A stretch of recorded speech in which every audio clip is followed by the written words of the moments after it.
when you talk about repetition, for example, if you would present a demo recording in a program as Ableton, the fact that things are looping would be like already one word in the vocabulary, in the language or in the building block for the concept. So that's usually something I start with. It's like, is it repeating? Is there a timeline or a steady timeline? Or is it the flexible timeline? That's a fundamental question, for example, to ask and to decide prior to anything, actually.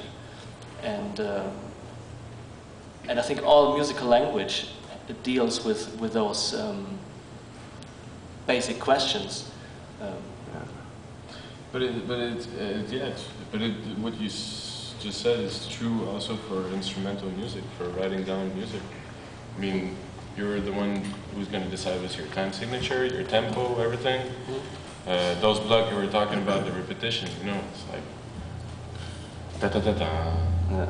It's full of that, you know. It's always block and like cells, whatever rhythmical cells that's going to be repeated throughout and developed and blah blah blah. Well, there's one difference maybe, that within electronic music making, at least that happened to me when I started making music, and I was starting to compose on equipment that proposed certain default features, which is the loop, for example. The loop, I didn't choose the loop because I like the loop so much, but all the machines I bought, cheaper, the loop. all the machines I was able to buy were looping automatically. So I was working really hard the last 20 years to get over it's the loop. You and the industry also, whatever machine making, which is like one thing that's clear for sure, that since the beginning of whatever making of electronic means to do music, the goal was to get closer to whatever the flexibility you can have with real musician, or composition writing, or whatever.